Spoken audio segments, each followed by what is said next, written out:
I'm going to introduce Natalie Woodall, who you probably have heard of because she is one of the most prolific researchers and writers in Oswego. She has published 5 full-length books, and I can't even count the number of articles, newspaper articles for the Palladium Times. She has 2 doctorates, one in English literature and one in classic languages, and was both a teacher in a school system and a college professor, as well as being a newspaper reporter at one point. She's been a member of the Eastern Star since 1976, and it was because of that, her interest in the Masons in Oswego, that she wrote the 54 article series in the Palladium Times. She is certainly always at the Richardson-Bates house, but she always does research for us too. It's a very nice symbiotic relationship.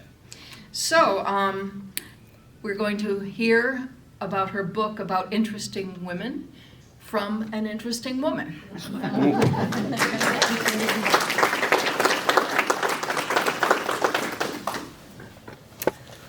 It's a pleasure to be here this evening. I thank Mary Kay Stone for the opportunity to speak about a few of Oswego City's remarkable and noteworthy women. First, I need to introduce my friend, Darlene Wilson, who will be handling the slideshow tonight. Yay, Darlene. Darlene and I have spent many happy hours tramping through old cemeteries searching for long-lost Civil War soldiers.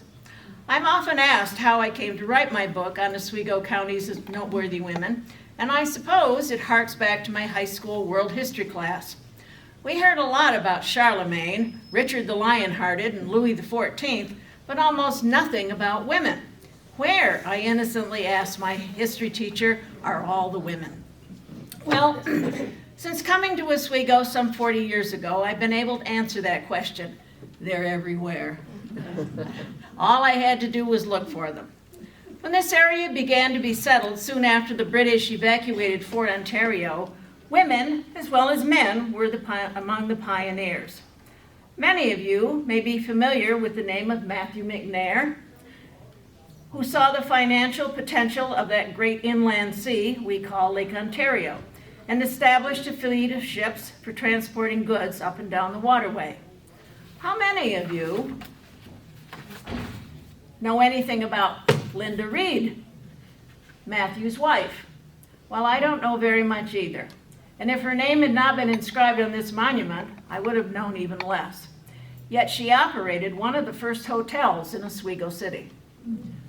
We all know the name of Alvin Bronson, the man who refused to divulge the location of Oswego Village's supplies when the British invaded here in 1814.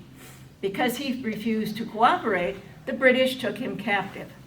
How about Abraham David Huguenin, who was also captured by the British and taken to Canada? What do you suppose was happening on the home front in the absence of Mary O'Connor Bronson's husband or Fanny Boynton Huguenin's husband? I rather suspect those 2 women found the strength needed to hold the family together in a very trying time. Yet we hear nothing about them, and were their names not inscribed on the family gravestones, we would know nothing. The abolitionist movement in Oswego County began very early and included among its ranks women as well as men. Charlotte Ambler Clark was involved in the clandestine affairs of the Underground Railroad, as was her better-known husband, Edwin Winslow Clark. In Scriba, Caroline Waugh's father, Alexander, called by her one of the strongest abolitionists of the day, caused the young girl untold worry lest he should be arrested under the Fugitive Slave Act. Yet after the war, Caroline devoted her life to educating the children of former slaves. Why do we not know more about these women? Women weren't supposed to strain their delicate brains with politics. That champion of human rights, Thomas Jefferson, thought public morals would be corrupted if women were allowed to participate in political affairs. John Adams, another supporter of human rights, actually laughed when his wife Abigail admonished him to remember the ladies during the creation of the federal Constitution. The fact that women participated in abolitionist matters, thereby dabbling in politics, was unwomanly, as a writer for the Troy Daily Whig opined in October 1851. After describing abolitionists in general as traitors and enemies to their country, he singled out the women for their special criticism. The women who engage in the movement are out of their sphere and honor not their sex. The year 1848 was significant for New York women's struggle for equal rights. First, the state legislature passed the landmark Married Women's Property Act. Previously, whatever property a woman brought to her marriage automatically became her husband's, to do with as he chose with no input from her. Henceforth, women retained ownership of such property, and furthermore, any money they earned outside the home remained theirs. In July, the history-making Women's Rights Convention was held at Seneca Falls. Lucretia Mott and Elizabeth Cady Stanton put in writing the wrongs of women and thereby started a movement still in progress today. Among Stanton's most severe criticisms was the lack of female suffrage, which resulted in taxation without representation and enforced submission to laws which they had no voice in making. The greatest impetus for women's rights, especially the right to vote, was set in motion by the Civil War. New York State contributed over 400,000 men to the cause, between 11,000 and 12,000 from Oswego County alone. With so many of them away from home, women were compelled to step up to maintain the family farm or business, educate the children, care for the elderly. They nurse returning sick or wounded soldiers. We are all familiar with Dr. Mary Walker and Elmina Spencer, but we must remember that on a not so public but no less important plane, women were contributing in their own ways to preserving the Union. They formed relief organizations to assist widows and orphans. They made and collected clothing, books, and foodstuffs to send to soldiers at the front.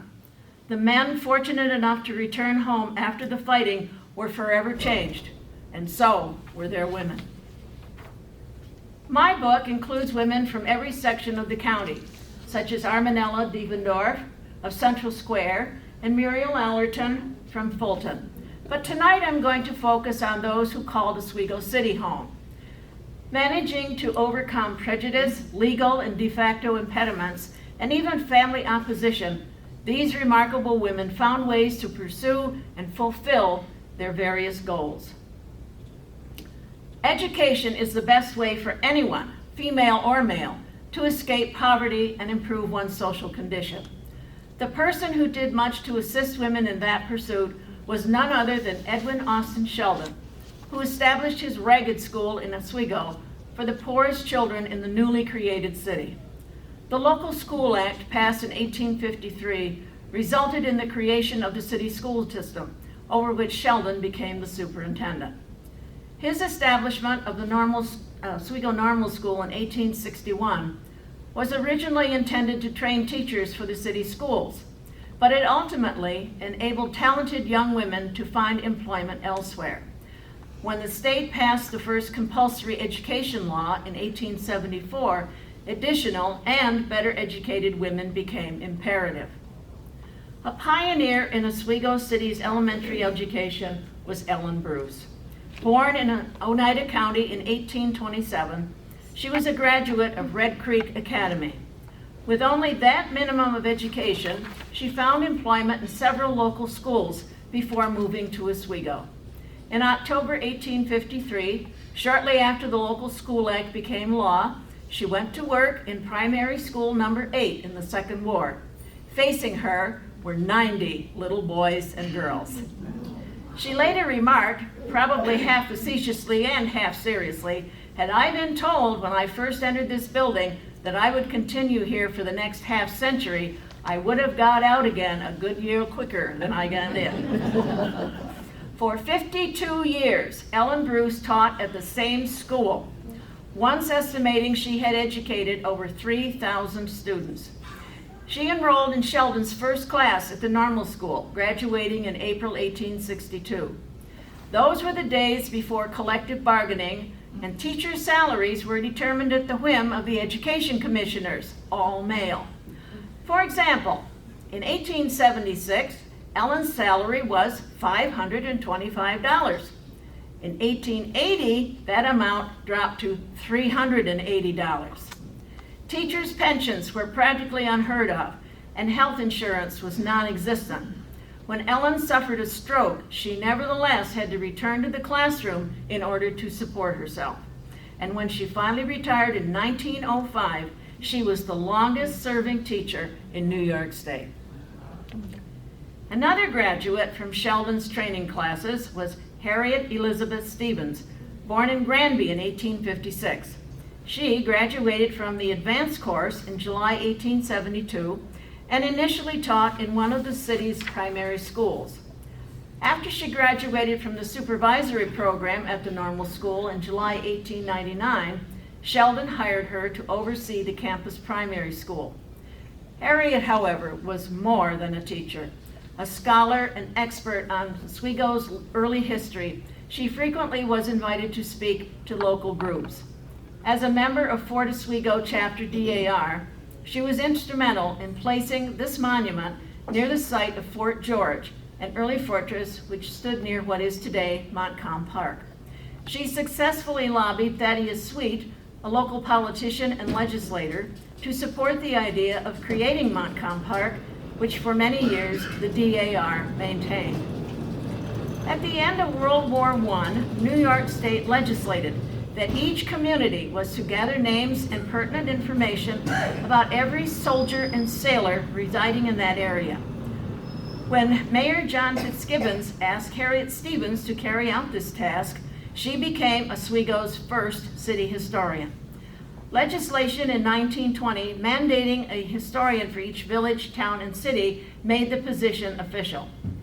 Harriet's work was thorough, going far beyond the required basic information for the more than 1,000 soldiers and sailors from Oswego City. It is worth mentioning that she accomplished all this while holding down a full-time job at the normal school. These boxes of notes, stored at the Richardson-Bates house, demonstrate the care Harriet took to complete her task, and I might add they are stuffed full. The final report, located in the records office at the county clerk's office on Route 481, contains a wealth of information for researchers and genealogists. Harriet was active in several statewide historical societies. She was also one of the first women to join and hold office in the formerly all-male Oswego County Historical Society, thus helping that faltering organization to survive and prosper.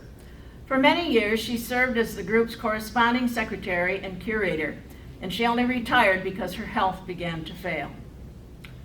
Emma Eliza Adams called Oswego Town her home for her entire life, absent from it only in 1891 and 1892, when she traveled to the Midwest and spent time in Chicago.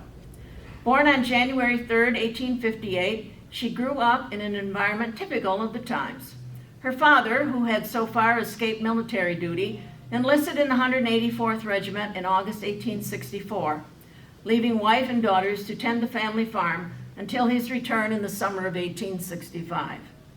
Emma and her sisters attended District 10 school, and she was known among her family and friends as an excellent painter. Some of her still extant pictures won prizes at local fairs. When Emma was in Chicago visiting friends, she was asked to make a rag doll for a little girl whose mother was dissatisfied with the one she had purchased. That request led to a cottage industry in Oswego Town known as the Columbian Dolls, so named because Emma entered several into competition at the Chicago World's Fair and earned a certificate of merit. Emma obtained contracts from department stores such as Marshall Field's and employed several local women to assist in making the variously sized, hugely popular dolls, which were sold on the basis of size.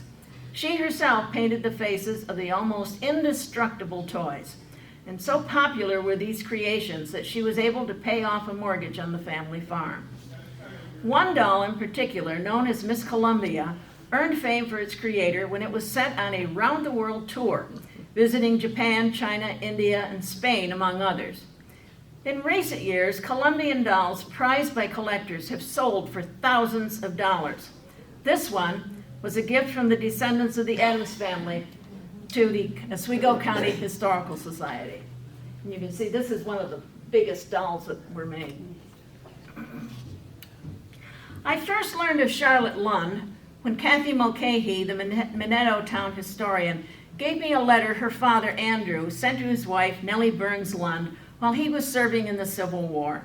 Charlotte was their only child.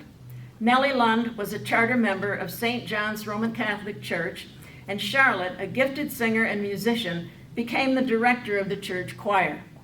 After graduating from the normal school in the class of 1891, Charlotte found employment as a music teacher.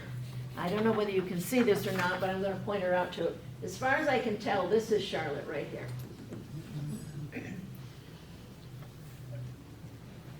In 1897, she was enticed to come to Oswego as music director with a salary of $700 a year, a lot of money in those days. So talented was she that one school commissioner decided, without consulting his colleagues, to raise her salary the next year, fearing she would take a more lucrative position elsewhere. George Bullis, newly named superintendent of schools, had other plans. He wanted to cut the budget significantly, including Charlotte's raise. Bullis asked her to resign in order to hire a replacement at a much lower salary. She steadfastly refused to do so, arguing that Bullis, not yet officially in office, had no right to make that demand. The case went to court, and Charlotte ultimately lost the battle. In the long run, however, Charlotte triumphed because she was now free to pursue another course of action. She traveled to Italy to study music theory, but that beautiful soprano voice led her coaches to encourage her to become an operatic singer. After working in the States several years to save money, she went to France and studied with Jean Deretsky, a well-known voice coach. She debuted in France and performed in London, but when he advised that she would have more success in the United States, she returned to America and embarked upon a concert career spanning 20 years. She was noted for her vast repertoire, which included works in French, German, Italian, and Norwegian. Her concerts frequently contained works in many, if not all, those languages. She was as comfortable singing Irish tunes as she was performing Debussy. Her performance at the Richardson Theater in Oswego was the talk of the town and what we would call a hot ticket. Charlotte was more than an entertainer. She was a philanthropist, freely giving of her talents for charity events. She gave a concert in Oswego to assist the local YMCA. She sang for wounded World War I soldiers, and one year performed at the Mission in the New York City Bowery.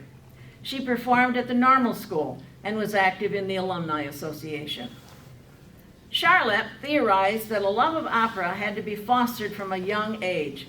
To that end, when she established her own repertory company, another first, she scheduled performances geared to young people.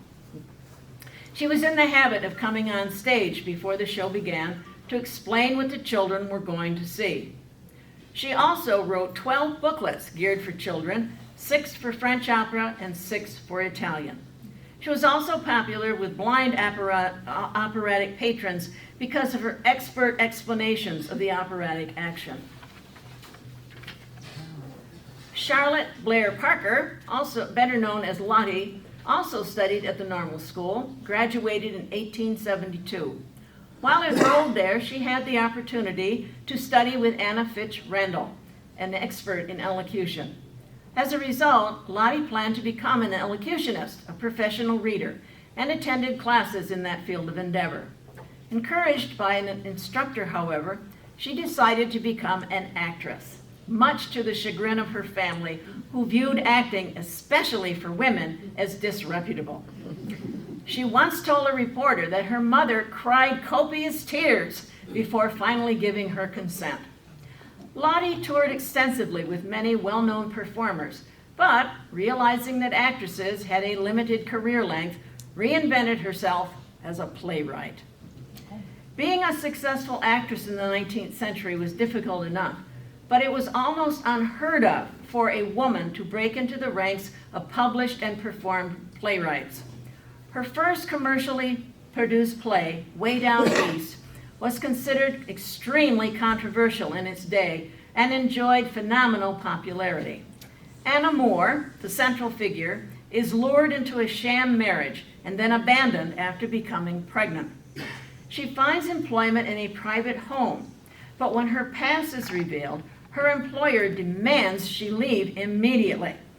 Death in a blinding snowstorm is prevented only through the timely rescue by her employer's son. Lottie's message was clear. The double moral standard was unjust and unfair. Although Anna is the victim, she is the one society condemns.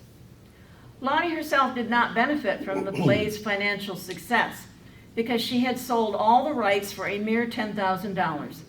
Late in life, she admitted her mistake, but conceded that at the time selling the play had appeared to be the best arrangement. Writing plays, opined Lottie, was difficult, but getting them considered for performance was even more so.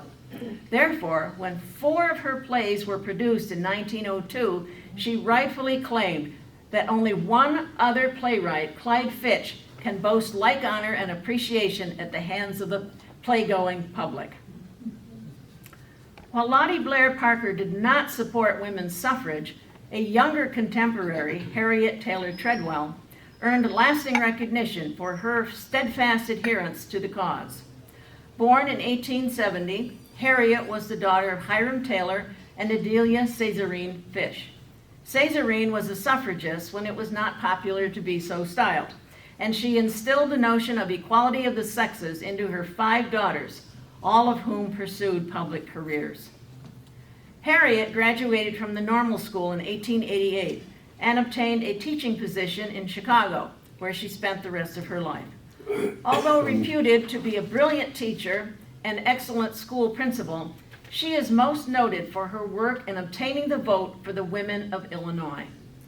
Harriet became a member of the Chicago Political Equality Club and lobbied fearlessly for female suffrage. She spoke at rallies and conventions and was unafraid to criticize the all-male state legislature. She railed against the United States Supreme Court, arguing that body was composed of 9 elderly gentlemen with antiquated ideas. She urged women to enroll in public speaking courses in order to discuss current issues with confidence and clarity at large gatherings. Oratory, she said, consists in knowing what to say, saying it, and then sitting down. The men don't know when to quit. In 1913, Harriet was elected to her first term as president of the organization. Not only should women have the vote, she said, they should sit in legislatures and make laws beneficial to them and their children. A highlight of Harriet's first term was the visit of British suffragist Emily Pankhurst to Chicago. Harriet, who had worked to persuade her to support the Illinois campaign, was among the official greeters when the controversial Mrs. Pankhurst arrived. It was hoped that her appearance would bolster the women's bid for universal suffrage. Whether or not it helped is debatable, but the state legislature finally passed an equal suffrage bill later in 1913, and Harriet received much of the credit thanks to her indefatigable campaigning. Not until 1917 would New York State follow suit. When Helen Gay Purviance arrived in Oswego, the Salvation Army was considered a fringe organization, not exactly welcomed, but tolerated by the citizenry. Contemporary reports revealed its presence in Oswego City as early as 1886, but the raucous behavior of the Salvationists led some of the local hoodlums to disrupt meetings with their own brand of raucousness. Despite ill treatment and community indifference, however, the Salvationists were finally able to establish a permanent citadel in Oswego in 1893. It was into this environment that Adjutant Helen Purviance walked in 1911. Her previous posting as a Salvation Army worker had been in Fulton, so she had some knowledge of the area. Soon after her arrival, she began making contact with business and community leaders, quietly dealing with poverty and neglect among the city's poorest element, and in so doing, earning the respect of all. She had spent 7 years here when World War I began, and her superiors asked her to go to Europe to assist in relief efforts for American soldiers. On the condition that she be allowed to return to Oswego after her tour of duty ended, she agreed. Helen was soon stationed near the front lines in France, where she encountered great physical hardship, not only from the harsh weather, but also from German airstrikes. Her thoughts, however, were constantly on ways to make things more comfortable for the soldiers. To that end, she devised the idea of frying and serving donuts to them. And from that time on, and for the rest of her life, Helen was known as the Donut Girl or Donut Lassie. She patiently bore the nickname, even though she confessed that she hated donuts. Her supervisor sent her on a goodwill tour in 1918, based on her newly acquired reputation. The hope was that the tour would raise funds for continued Salvation Army work in Europe. In 1919, the Salvation Army of the United States rewarded Helen's courage and creativity with a bronze medal for valorous conduct, on which was inscribed for heroic and faithful service. Wow. After the war, Helen returned to Oswego, where she continued her efforts on behalf of the city's poor. Strenuous efforts to keep her in Oswego failed to sway her superior's decision to transfer her elsewhere. After 50 years of service and a final promotion to lieutenant colonel, Helen retired. And one of her last visitors before she left New York City was none other than Irving Berlin, who had enjoyed Helen's donuts when he was a soldier in the United States Army. He wanted her to know how much he appreciated her efforts on their behalf. Thomas Smith Mott, try it again, Natalie. Thomas Smith Mott, there we go, financial acumen. He founded a bank, built ships, engaged in the transport business, and was one of the city's wealthiest men. When he became blind about 25 years before his death, he did not allow that disability to impede his activities. Called by John Churchill, a man made of sterner stuff, he continued to work and engage in Oswego's civic and social life. Inheriting that personal toughness was his great-granddaughter, Dorothy. The daughter of Luther Mott and Ruth Woolsey Johnson, Dorothy and her two siblings spent most of their early life in Washington, D.C., where their father was a member of Congress. After her father's unexpected death in 1923, it was revealed that he and Ruth had been living well beyond their means. He left an estate valued at roughly $5,000, and Ruth had to scramble to save herself and the children from poverty. Dorothy attended the public schools and subsequently graduated from Antioch College in Ohio. She then became a physical education teacher. In 1943, in the midst of World War II, while teaching at Wheaton College in Massachusetts, Dorothy decided to join the military. Many years later, she told a reporter she had been attracted by the glamour of the idea, but she also felt obligated to enlist since no one else in her family was serving. She took her basic training at Mount Holyoke College, and because she scored among the top 3 in her class, she was immediately promoted to first lieutenant in the United States Marine Corps. She directed the training of more female Marine recruits at Camp Lejeune and later worked in the administrative center in San Francisco. By war's end, she had risen to the rank of major. She returned to Oswego to become Dean of Women at the college. And in 1956, she was hired to fill a new position, full-time director of admissions. George DeMass told me recently that Dorothy never let people forget she had been a Marine. And her self-discipline and can-do attitude were reflected in her activities throughout the city. She was a charter member of Fort Oswego DAR. She joined the Oswego County Historical Society and was its president in 1966 and 67. She worked tirelessly to improve the condition of the Richardson-Bates house. She was a charter member of Zonta and served as the group's first president. She made church history in 1962 when she became the first woman to be elected to the vestry of Christ Episcopal Church. On a personal note, she took her niece, Bailey Mott, a polio survivor confined to a wheelchair, to school each day, thus affording her the opportunity for social stimulation and a good education. Bailey graduated from business school, and worked in the Dowden-Harrington Insurance Office before her untimely death at the age of 39. Dorothy's greatest contribution to the community involved the long, arduous, and sometimes dangerous campaign to bring low-cost housing to Oswego in the form of Hamilton homes and later Simeon DeWitt apartments for senior citizens. She was harassed with threatening phone calls. She experienced overt hostility from landlords and endured opposition from the mayor, who tried to have her removed from the housing authority. Despite all that, she persevered, and Hamilton Homes became a reality. Something Dorothy said to her niece, Nancy Mott Frank, has stuck with me. When Nancy asked Dorothy how she felt about her trailblazing activities, she expected some wonderful, deep intellectual or philosophical reflection which had inspired her. Her aunt's response, I don't know, I never thought about it, I just did it. My last two noteworthy Oswego women were also associated with the college and made lasting contributions to that institution.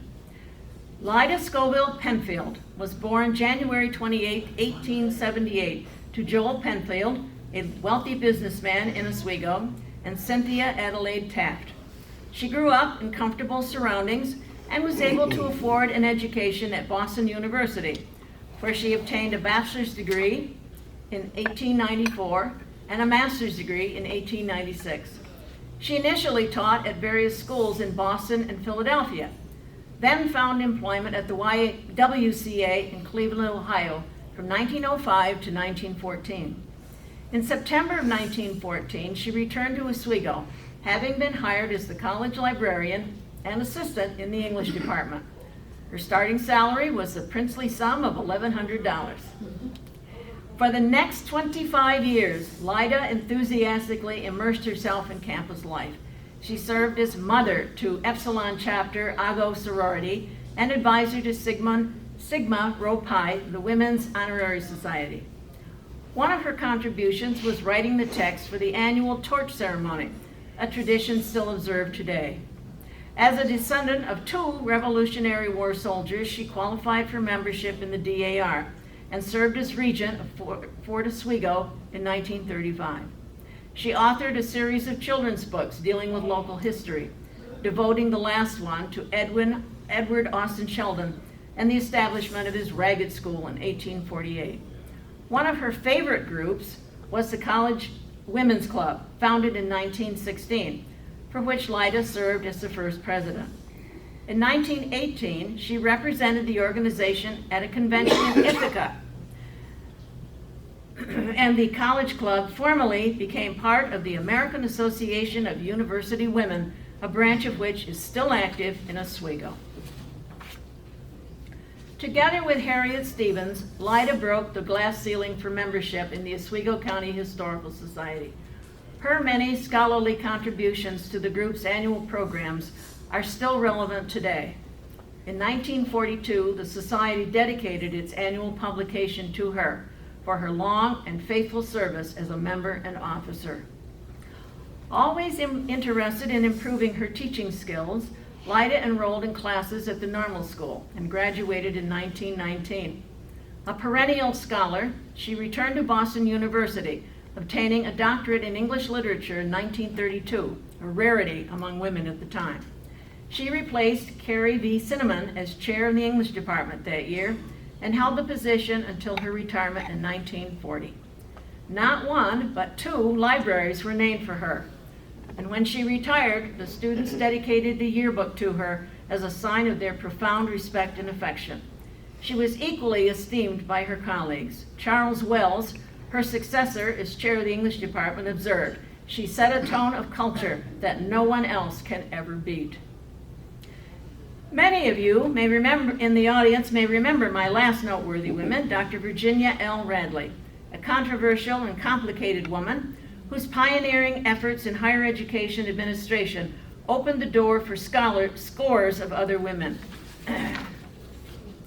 Virginia Louise Radley was born in Marion, New York, and she once admitted she was so shy as a child that she clung to her mother's skirts whenever they went out. Somewhere along the line, that shyness disappeared and was replaced, according to some, with an ego as big as Montana. She graduated from Russell Sage College and began her long career in a public school in Aurora, New York, teaching English and public speaking. She was also the librarian, drama coach, and driver for the baseball and bowling teams. She called it Dewey's Learning by Doing. She subsequently earned several advanced degrees, including a doctorate in English literature from Syracuse University. She returned to Russell Sage College for several years as English professor and dean of students, then made nationwide news when Nazareth College in Rochester, New York, hired her as professor of English and college dean. The latter appointment was significant because she was the first layperson and non-Catholic to hold that position. In 1974, she arrived in Oswego after spending a year at SUNY Central to fill the new post of provost and executive vice president. In 1977, Dr. James Perdue, the college president, left Oswego for another position, and Radley became the de facto leader, while a massive search began to find a permanent replacement. After an extensive process fraught with controversy from many elements, the SUNY trustees appointed her the first female president of a SUNY college.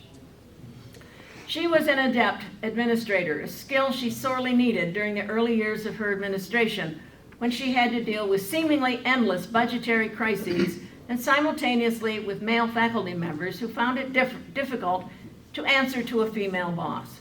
She had absolutely no qualms about publicly labeling her critics yahoos. She fearlessly lambasted the politicians in Albany, whose budgetary ideas were at odds with hers. Her greatest student-oriented accomplishments included tightening admission requirements, establishing the honors program, and increasing ethnic diversity. Her whole life for the 10 years she was president was dedicated to making the college at Oswego a star in the SUNY crown. President Radley was also a dedicated teacher-scholar, with numerous books, articles, and reviews to her credit. I was amazed when I read the text of a speech she delivered for the American Industrial Arts Association. How many others could weave Wordsworth, Keats, and Milton into a text honestly honoring industrial arts teachers? After leaving the presidency, she remained in Oswego for several years, teaching English literature at the college. When she finally retired in 1993, a reporter asked her if she had any parting words.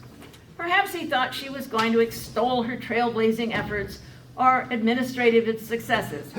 But instead, she thought a minute and then said, "I would like to tell my students that I have really enjoyed them." For her, teaching was always first and foremost in importance. Well, the evening hastens on, and I must end this presentation on Oswego City's noteworthy women.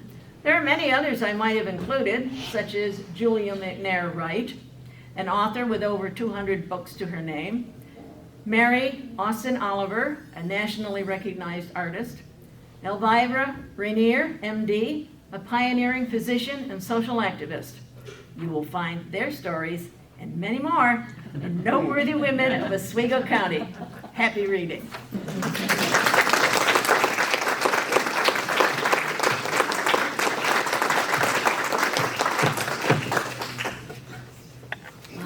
I will entertain questions. I don't know whether I can answer them, but I'll entertain them if anybody has anything to say. Overwhelmed, eh? Well, it's just so hard to be raised as an okay person. Say it, you're going to have to speak up.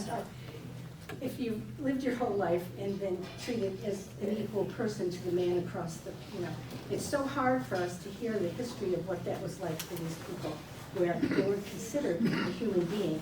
And one of my first questions whenever I hear that is, how did they think they got here? I mean, that's a pretty simple thing, and yet it apparently didn't matter anymore. But it was wonderful. Thank you so much. Yeah. I saw a hand in the back. Yes.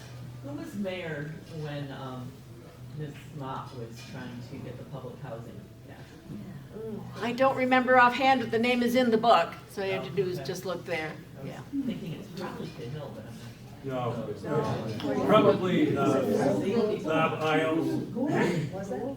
It doesn't sound familiar, but whoever it was. What year was it? You would ask me. I didn't memorize the book, I just wrote it. I can't remember the dates. Early 50s or? Early 50s, I thought you said. Darlene, can you back up to the slide that has the,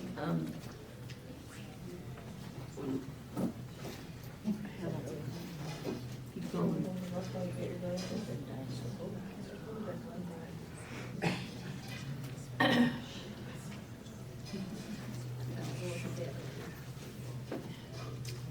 Was constructed between Here it is. 1954 and There you go. 1962. Okay, it was Bob Iles. Okay. Okay. Yeah. And I'm not smart, I just don't have Google. Anybody else? Yes. Oops. Yes. I guess not. Yes. Tell us about your methods of research and where you found all these Okay, interesting people. that's a good question. Well, of course, I found some of them when I was researching Civil War.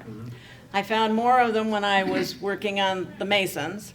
Sometimes I would find a name quite by chance, like Helen Purviance. I was looking for somebody else and I happened to see her name and she was in the Salvation Army in Oswego. So I wrote it down and kept it for future reference. Arminella Devendorf was the wife of, what's his name? Henry Clay Devendorf, who was an officer in the 110th Regiment. And she was with them at Fort Jefferson when the Lincoln convicts arrived, and she wrote about that.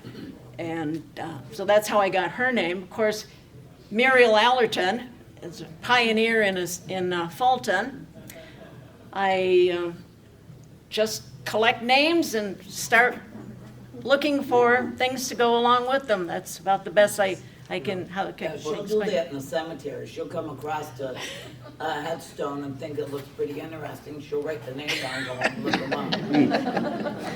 Yeah, we spent a lot of time in cemeteries. Hey, Darlene and another friend, Elaine DeLong, have learned a lot of Latin going with me into the cemeteries. I saw in a hand here. What sources do you use for your research? Oh, well, newspapers, encyclopedias, resources such as the books I wrote on 147th, 110th, and so on and so on. Newspapers are a great resource, and we are very fortunate to have FultonHistory.com that we can all use and learn a lot more than we might otherwise. Anybody? Yes? Natalie, did you find information about the women who worked with the Orphan Society and the Ladies' Home? The ones who were the wives of the noted industrialists like Irwin and Wheeler and Tucker? Yes, I Did did. you find information about that? Yes. In fact, I wanted to include them, but the book got to be so long that I couldn't do it. But it's still in the works, and you may be seeing more about that in the near future. And there's also the hospital board. Carrington McFarland's wife, Louise, Right. was instrumental in getting the hospital founded here in Oswego. So yes, those two I wanted to include, I just didn't have the room for them. Volume 2. Well, let me tell you about volume 2. I have been given many more names, so I contacted my editor and I said, Richard, people are saying we want volume 2, and do you do subsequent volumes? And he wrote back and said, well, we have to see how the sales are going. And I wrote back and said, they're selling very well in Oswego. But I don't know whether they go for such things as that. But anything is possible. Anybody else? It's always amazing to me what happened when I was there, but I didn't know it or didn't recognize it. You know what I mean? I mean, I was born in 1943, and a lot of the things that I hear about history between that time and when I became an adult, and no clue. it was going on, yeah. And it Well, just- it's wonderful. to I have know them. exactly what you're talking about. I went to school in Belleville, New York, Union Academy. Had no idea, and I was never told what the importance of Union Academy was. Well, right now I'm researching the 24th Regiment, and Company K of the 24th Regiment was recruited from Jefferson County, and most of them were either teachers or students at Union Academy. Why don't they teach us these things? How long would it have taken to do a session or two on local history of Belleville, New York? Because it was a thriving, booming place back in those days. Pretty quiet now. But that is true. They were teaching us history of other places and nothing about where we live. I didn't know anything about what was going on at the fort in the Second World War, and I was alive then, but no clue. I lived on the west side, you know. Oh, there you are. Here we are. You know, I didn't know any of that was going on there at all Yeah. until, you know, about what, 10 to 15, 20 years ago, when I finally started recognizing the importance of that, you know. Anybody else? Oh, come on, folks, you must have more questions. Mary Kay won't pay me if I. Get some more business here. Anybody else? Well, I Yes. just had once an interesting anecdote about how difficult it was to find women's names. Oh, yes, yes. When I started to work on the Home for the Homeless, which at first I thought was an orphanage, then I realized it was not. I found all of the names of the women in Churchill's landmarks, but they're all listed by their husband's name. And it took me forever to figure out who all these women were. And there's still one woman that I can't really identify. She was going by the name of Mrs. James Brown. Do you know how many men James Brown were living in Oswego in 1870? A lot. But that is a problem. Anybody else? I have an interesting anecdote. I related to Emma and Marietta Adams, as you know. And it was interesting to me that I read, and I got more detail in your book, that my great-grandfather went into the Civil War because he needed the money. That's right. And the reason the doll business was well, after it started, they kept going and going and going because they needed to try to save the home because they were deeply in debt. And the reason that actually stopped, and the dolls were stopped being produced, was because of the pandemic, the first pandemic, about 100 years ago. Yeah. And I remember my great aunt telling me that story, that the dolls were produced, and you see that picture, they couldn't remove the dolls and they couldn't sell the dolls, so they just had to stay there because the salesman couldn't come and get them. So I just thought the ideas of debt and pandemic, and I'm now 100 years or so later experiencing, there's a lot of debt and people, worry about their financial life, and certainly we've all experienced a pandemic. Just personally, that was very interesting. Quarantined. Yeah. Yeah. And one other fact that I've seen in a letter that my grandfather wrote, my great-grandfather, is when they got mustered out in Syracuse, New York, he was in the 147, they ran home. They couldn't wait to even catch the train. They walked and ran home. So I just thought that was interesting that they were so excited to be home, they actually walked, and I've seen that in a letter that he wrote. So just an idea to think, somebody's walking. Well, he was to actually Syracuse. mustered out at City Point. City Point, Virginia. too. Virginia. But they went Yes, to Syracuse, sorry. And they went to Syracuse to get home, yes. As fast as they possibly could go. Yeah, that was interesting. Yes. Anybody else? Well, thank you all for coming. I think Mary Kay has a few things